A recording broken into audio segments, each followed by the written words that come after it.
Le président de la République a répondu aux attentes de la population. C'était très évident, Même Jésus, le Fils de Dieu, il a dit, je suis venu annoncer une année de grâce, mais Fatih nous en a donné 2 années de grâce. Ngala ya bamongo boyoka. Ndeko na biso azui pouvoir. Mwana Etienne Tshisekedi wa Mulumba. Auti koloka. Ndate na mongo. Loko zangone. Basanga we baluba o bamongo no. Apa boluba lewe bokonjo République du Congo. Kuya Swahili bote famille muzima. Mina sema leo famille kukabambi sana. Hapana tuku bote mu lugha yetu ya Swahili, metuku mana lugha ya mingi mu famille yetu ya Congo de République démocratique du Congo. OK, bana betu tujini jisanga jabunyi bikol. Kitu vabinjila matu kwa bunyi. Lelo fumu waji tunga Félix Antoine Tshisekedi Tshilombo. Udi wambane, udi unome informateur. Tu vabinjila bwalo bube. Campagne pour ba Congo bandundu. Partout betre tu ba place boke tu ba ki Congo. Betkene sengo ya ngolo sambu betme fois la FCC bantu mosi va nata betuna na désordre. Alors betme bongisa bwale na beto be awa betkele ini basonje bakukabinda chofa lubao nani nandajika babamba bino mwina vitu babamba biso Tshisekedi batibidi baka.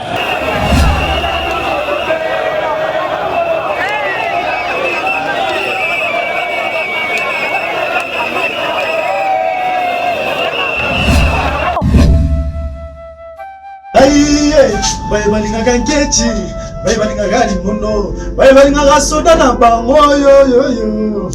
Eloko ngo ye, to ape na swate, bafane na ngayo, biso nyonso to sabone. Massivement na kati ya Congo Winner TV, na beni bafane tout, avec les filles na nous donc baye tout balinganga.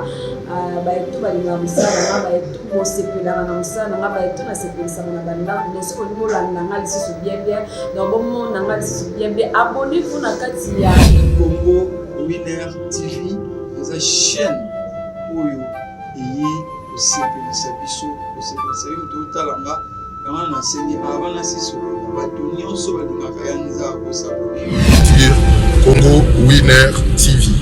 Congo Winner TV. La Cléopâtre Sarah Kabundi, Banouzi Yamboka na temps réel, chaîne Kangi Londres Mobimba, Balobi Bisoto. C'est ça kaka moko na Londres, Congo Winner TV. Babi biso nyonso to s'abonner na Congo Winner TV. Sarah Kabundi, en direct de Londres. Babi to s'abonner massivement net na film. Allez Congo Winner TV.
ces interrogations, ces inquiétudes, cette lassitude, cette colère exprimée, mais aussi les sujets de satisfaction ont été pris en compte.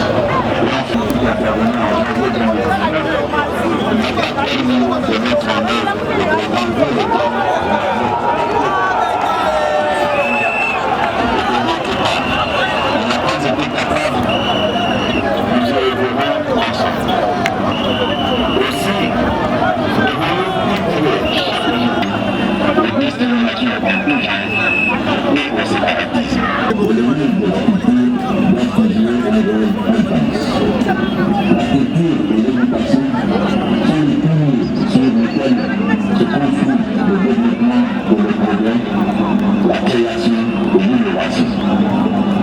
l'implication et la responsabilité des femmes dans ce combat vaut son pesant d'or. N'oublions pas que partout où l'homme a dégradé la femme, il s'est dégradé lui-même. On a construit la société que notre jeunesse mérite. Le péché est combattu.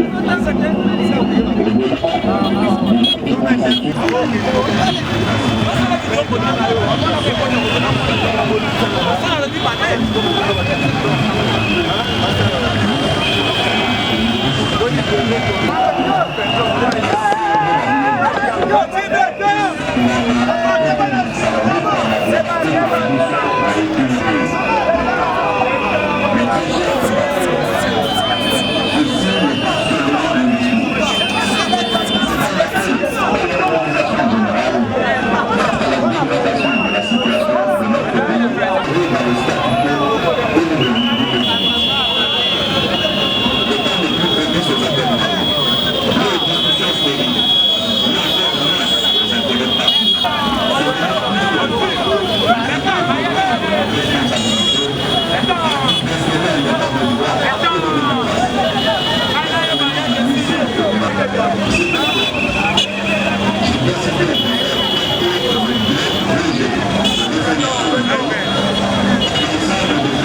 voilà tout ce qui se passe en RDC. Merci beaucoup, Président de la République. Voilà. Posez la part président de la République à l'Oba, Nazas convaincu Nango Makasi. Donc, il a qui dit que les locaux présidents, Tobanda Kozela, Yango Tomoni, Moutoza Desi Azate, Yango Naso lancé un message dans le peuple congolais. Kabila, FCC, Tobomi Libala, Tala, Tobomi Libala, FCC Nakash, Tobomi Libala. Tobomi Libala, Tobwaki Yango, FCC, Tobomi Libala. Il se fait un discours à président de la Voilà, Bato Bazali, Baïke, mais vraiment le président de la République a répondu aux attentes de la population. C'était très évident, c'était très évident. Même Jésus, le Fils de Dieu, il a dit, je suis venu annoncer une année de grâce, mais Fatih nous allons donner 2 années de grâce. Il a dit, je vous ai donné 2 années de grâce. Voilà, aujourd'hui, la conclusion a été prise. Le président de la République a pris des décisions très importantes, comme la population avait entendu. Aujourd'hui, nous sommes dans cette joie immense, avec tous les Congolais de tous bords. Nous sommes en train d'être en joie ici. On se lève, vous voyez vous-même l'ambiance qui est autour de nous. Vraiment, je remercie le président de la République et vive l'état de droit et vive l'Union sacrée. Papa Yayo, Bandeko Bazali, na Bamboka, Musika, Liloba na yo nini na moko ya Bamboka na ya Minoko Bamboka na. Ngana lobi boy, ngana za mongo. Bangala ya Bamongo boyoka. Ndeko na biso azui pouvoir. Mwana Etienne Tshisekedi wa Mulumba. Auti Koloba Ndateve na mongo.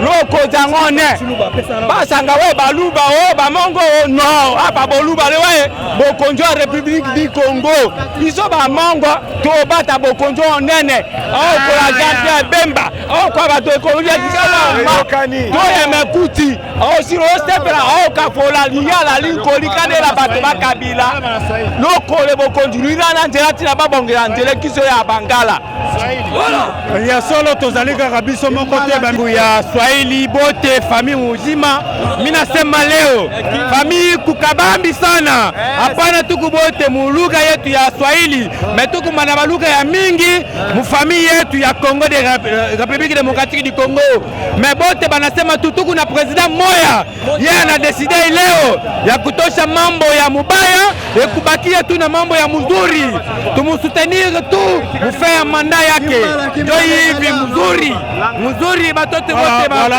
ok bana betu tujini jisanga jabunyi bikol kitu va binjila matu kwa bunyi lelo fumu waji tunga Félix Antoine Tshisekedi Tshilombo udi wambane udi unome informateur tuva binjila bwalo bube na kutudi tomba nungwewe tetu bana bosu ba mwena Kongo udi mongala udi mukongo udi muswahili udi muluba tetu bosu hani mafumu wadi tunga utomba nungwewe yosu wimana waku contredire discours ja mfumu wadi tunga na tutakane netu ani mahenda coup de chapeau chef de l'état merci Fachi pasa kidila nous sommes à message papa yebunu ba Congo bandundu partout betre tout ba place boke tout ba ki Congo betkene sengo ya ngolo sambu betme fois la FCC bantu mosi va na ta betuna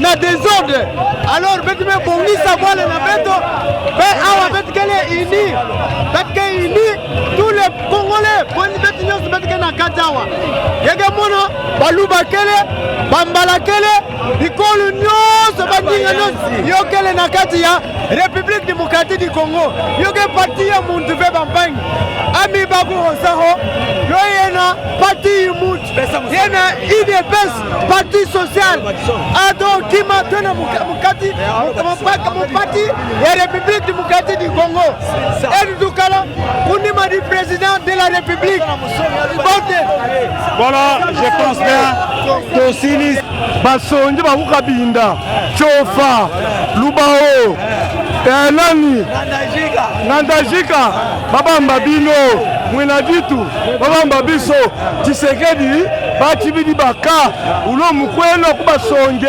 kukabinda kuchofa kubasonje naye uno bamba Félix batibidi baka anu bakwetu bakulubao bakuchofa kushabi ale lulungula ulo mweshi ngongo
baselaki yango oyo Fati aza lumière mpona mboka oyo le pays c'est pour les Congolais mboka ezali étranger te ku mboka na biso bonga ekele liboso on a tellement souffert je suis à l'université 10 ans chômage dans quel pays on doit vivre le ministère de neutralisation à Longoli yango à son intérieur merci Fati capitaine Jacques quand il corps président soutenir Fati Beton à ce manae ma petit frère na aussi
Vraiment, esengo eza munene parce que mokonzi ya mboka auti lelo kosukisa bamituna oyo ezalaki na mitema ba Congolais. Chaque Congolais aza na esengo parce que posa na biso ezalaki libala ya FCC na kasi ekufa. Toboyaki libala wana yango wana. Dans lelo esengo oyo fait tozomona oyo parce que toboyi libala ya FCC cash. Tolingi union sacrée qui travaille pour l'intérêt du peuple. J'aimerais passer un message en français pour les diasporas et mes frères qui sont ailleurs. Aujourd'hui, c'est la fête et la joie. Le président de la République, le chef de l'État, son Excellence, Monsieur Félix Antoine Tshilombo, vient de parler. Il s'est prononcé, il a parlé et il a donné l'espoir. Il a donné l'espoir à la jeunesse, à la population congolaise, pour nous assurer qu'il était le garant de bon fonctionnement des gestions de l'État. Aujourd'hui, nous avons l'espoir que le Congo marchera. Nous avons l'espoir de voir un Congo à la l'allure de l'Afrique du Sud, un Congo à l'allure de la France et des États-Unis. Et nous attendons, parce que nous savons que c'est un homme de parole, tout ce qu'il a parlé ce soir se réalisera dans les jours prochains. Merci beaucoup, bye. Bonjour, monsieur journaliste. Impression pour le discours ya mokonzi ya mboka. Non, impression nga esengo makasi penza. Wana komona mokonzi ya mboka oyo akokani na biso, oyo ya biso moko. Oyo atalisi biso ke aza professeur, grand professeur. Tala ndenge alobi na message na ye, apesi programme ya gouvernement na ye mbala moko. Alobi yango atali atako tala te, alobi ndenge masolo ezalaka. Omoni wana mutu ndenge nini? Est-ce que biso tokozanga ye te? Est-ce que biso tokokima ye te? Peuple congolais alobi kaka biso na ye elongo.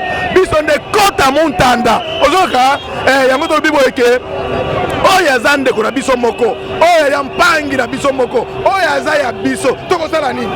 Yango tolobi boye ke tokolanda nde ye, mutu mosusu te. Bana Congo totala na misu, tolanda bokonzi ya mboka na oyo nyonso azosala effort na ye. Mutu mosusu akoya kobongisa yo te. Tala bato baleka, tala ndenge basala bateka mboka. Mutu azoya kobongisa mboka, to soutenir ye, tozala kaka na ye. Oyo ye azosala eza mpona biso, azosala te mpona bango, eza mpona biso. E aza déterminé ya kosala mosala na ye. Alobi ke kisalume banda ya munu ye moko bana bandundu, kisalume banda benu landa bilande la ve, benu kwenda bikwende la ve. Tala lumière oyo ya emekwisa, nsemo mekwisa, nzambi ke na yandi ke tuba kisalume banda betu tarila yandi mkwangolo nyonso bakale ya kuba bakale ya kuba zenga mamu ya mezenga nsimbulu yina ya mbi ya mezenga bantine ya mbi aneka tula betu na ntwala amen. Discours ya mokonzi mboka. Oui. OK. Mon impression concernant le discours du chef de l'État. Je pense bien que le chef de l'État a beaucoup d'attributs. C'est le garant de la nation, le commandant suprême. Il a beaucoup d'attributs. Et en tant que garant de la nation, il avait donné la chance aux gens de FCC de revenir à la raison pour comprendre que non, nous sommes tous les enfants d'un même pays. Mais quelque part, ces gens-là n'ont pas capitalisé l'intérêt de vivre ensemble. C'est-à-dire quoi? Dans la vie, il y a un adage qui dit il faut avoir la honte d'être heureux seul. C'est-à-dire que, comment dans un pays de 80 millions, il y a à peu près 10 000 personnes qui vivent comme des anges et le reste sont en train de croupir. Maintenant, le chef de l'État, en faisant la coalition, ce n'est pas qu'il était en position de faiblesse, non. C'est un homme de cœur. Il a senti qu'en travaillant ensemble, peut-être ces gens-là vont revenir à la raison et nous allons développer nos pays. Parce qu'on dit ceci en français, la meilleure façon d'oublier le passé, c'est rendre le présent bon. Ils ont un passé médiocre, ils ont un passé négatif. Mais en venant en face de Fachi, ils ont cru que non, ils étaient en train de tromper ou de faire de la monnaie. Après ces discours, franchement, nous attendons la réaction de ces gens. Dès qu'ils réagissent négativement à ce discours, peut-être à la place de nager, ils vont flotter. Papa, président Boyena Congo tikala kozala te. Discours il y a 45 minutes. Allez à gauche na à droite, tout droit. Libala oyo kufi. Donc c'est pela makasi de vous aurez là sérieux. On a un kateli bale kufi. Qui a kate kufi. FCC cache kufi. Na président Boyena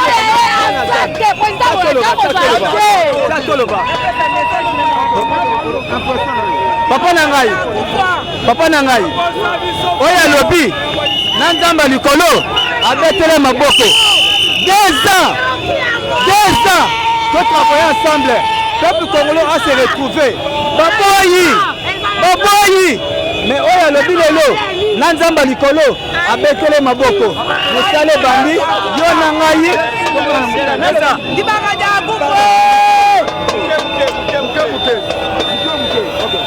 Fachi azali lipamboli kouta epai na Nzambe mpo na RDC. Ndenge azali boye ezali le début d'une ère nouvelle mpo na RDC. Tonyokwami mingi libala oyo nayebi te soki ezalaki ya kobota mwana machombe oyo ezalaki libala ya bahomosexuel ekwei. Awa c'est l'état de droit. Esil, nazali ya koloba te.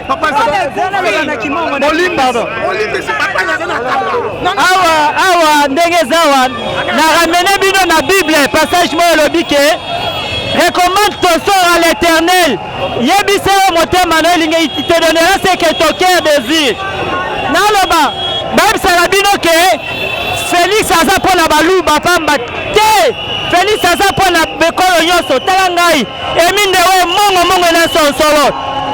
Ai koti meyoka message ekimena bokonzela mboke kaiso line kanewe Félix Sekedi Chilombo. Autokaya message moko autokaya légitimité et autokaya we assurance que to moyola we na Kongo enasi. Ndeko na ngai nazana esengo mingi ya liboso eza ke eza délivrance ya RDC mobimba lokola eza délivrance ya RDC Fatou Beton aza lokola l'ange envoyé de Dieu pour nous délivrer mboko oyo les petits frères propres de Jésus-Christ mais loko nozo senge pa Kabila lolenga komisi mabala yaka to fanda na moka ngana récupérer ka olive Nikolo baboye Fatou aza stratège les corbeaux les renards o mato kita etanga magane ngwana na bon moment etanga magane ngwana tozi pouvoir moment koki abonza nyoso Fatou Beton. Au revoir na Janine Mabunda, au revoir na Ilukamba, au revoir na Alexis Temomamba. Na Moussala Mabe Basali, bakanga mboko en otage pendant 18 ans. To pesi bango ka au revoir ba ken enfer, mboka e bandi ki salume banda. Pour nga vraiment, na faisait présent Fatou Beton. Il y a ça l'intérêt peuple congolais. Basenga ki na a quoi ça parlement ona, quoi ça cache ekufa. Pour Christ, Congolais, Azala, bonne santé, Congolais, Atanga Kitoko, Congolais, Asala, Salam Malamu, état de droit, Malamu, démocratie, on sera combattant, de Bundela, de Koufa, de l'autre Tika, de Claviso, de Koufa. Si Beto, où est là? Moni, oh, Fatia Zamutute, Agosagana, Wana Chilobo. Penza Chilobo, papa tikali biso Chilobo, alobi ke na kokanye mboka o kaka na big. Lelo tozomona ya Fachi asaka na big, bunduki te, eloko te, nyoso kaka na big, a corriger bango. Lelo tozi bokonzi na biso nyonso, tozana esengo. Fachi Chilobo. Ngai lobi beton tozimboko na biso toziako na maboko na biso tolongoli bamiyibi oyo bakufa banage bango balingi bakima Fachi alobi bofanda botala ndenge nazosala yango nazolikipere mboka ya Kongo Mabunda akei atiki mboka na mobali na ye Kabila bakende Lingina Baksara FCC batika ko rêver na ba illusion Fachi aza na armée Fachi aza na population bino moko bomoni 26 provinces ya République démocratique du Congo et Ningani. Centralisation. Il y a vie. Supprimer yango. Moi, je balkaniser Congo lisusu. Et ça, histoire minée Babou. Bien. Kabila. Nemi Mouilania. Bayo. On est malade pour besoin de Rwanda. Mabunda Kei. Mabunda Akene. Papa. Mina tafuta kusema hivi. Ki mozako di droit inasema kitu na kitu kuna wakati yake.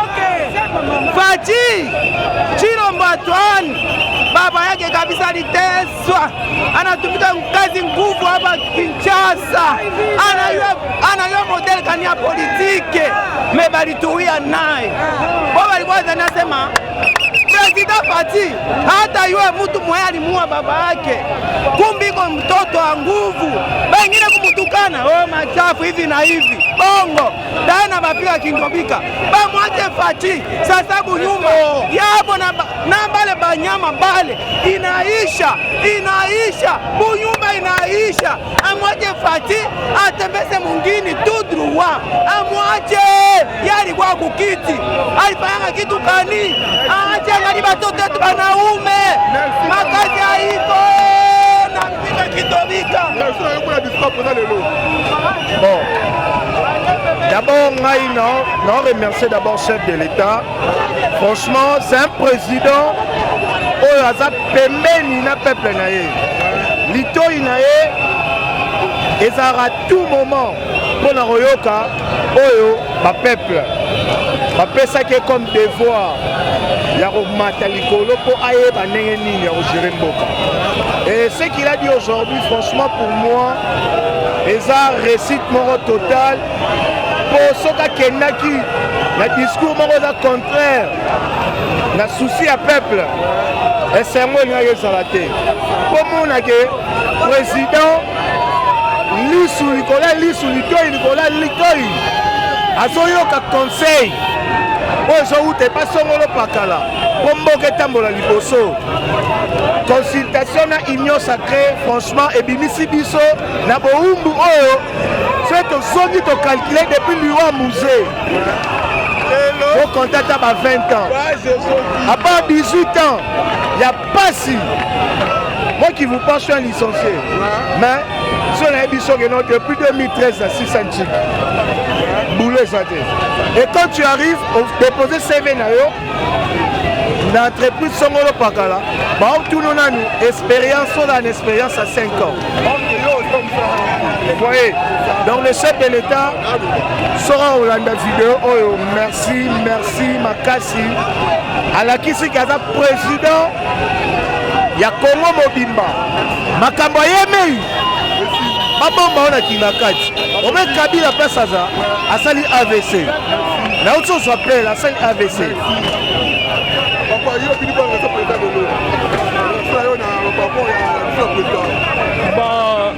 Impression libérée dans nous il y a 5 ans parce que le président a répondre à désiderata à peuple.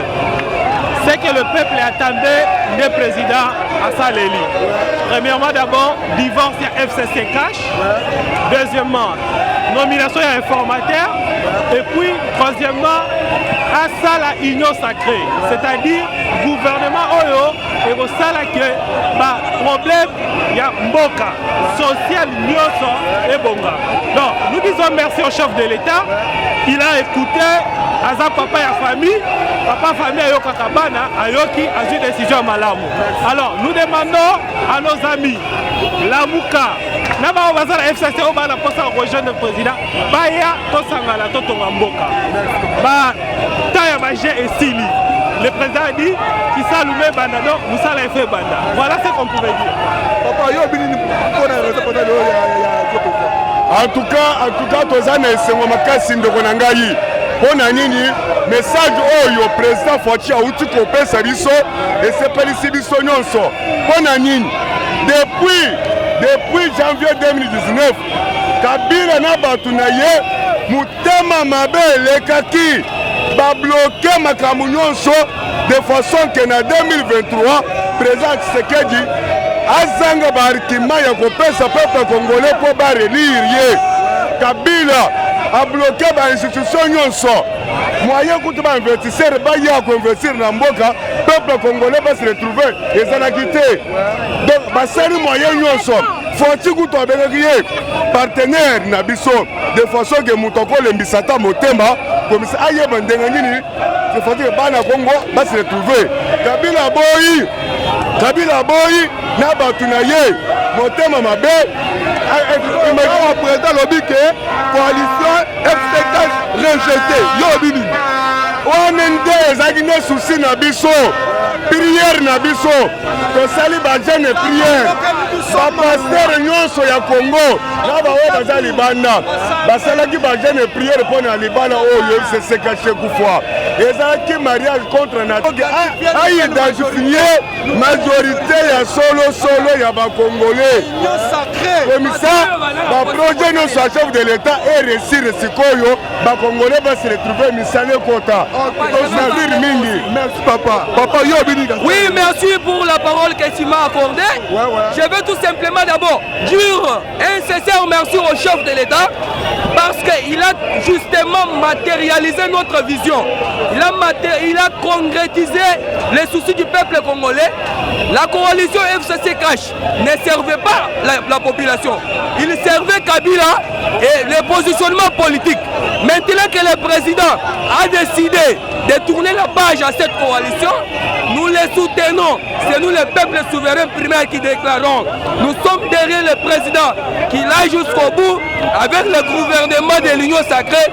Nous allons les soutenir. Et c'est ici pour moi l'occasion d'interpeller à la conscience politique de tous les députés ceux qui ont besoin de servir le peuple, qu'ils s'alignent devant le chef de l'État, afin que dans une même vision, le salut du peuple congolais puisse être sauvé. Je dis, je vous remercie. Papa Nangaï, yo zali awa na base ya IDPS na 10 na 11 mairie. Otu koka dispo président. Yo bi nini na réaction ya bisu du parlement. Yo bi nini wana. Merci beaucoup à Monsieur le Président de nous avoir délivré entre les mains des incirconcis. Bato bakata mangenga te. Bato bazana bolingo na biso te. Coup de chapeau, Monsieur le Président. Kolongola biso na maboko ya musutu bolimbisanga pona terme. Puisque en tout cas avenir na biso eza na maboko na yo. Yo ne guide. Puisque Bible lobby, toute autorité vient de Dieu. Autorité na yo et outi na nzambe. La preuve en est à pambolio la sagesse ko uta na nzambe. Discours otolandi obandi na biso na état de lieu. Il y a ba concertation nyonso et puis au chité na koyebisa biso tozan devant fait accompli. Biso peuple na ba député o biso to ponaki. C'est bango ba pona kozala ba chômeur to ko sauver mboka. Ko la majorité oyo sengi. En tout cas, merci la chef de l'État de nous avoir délivré entre les mains des incirconcis.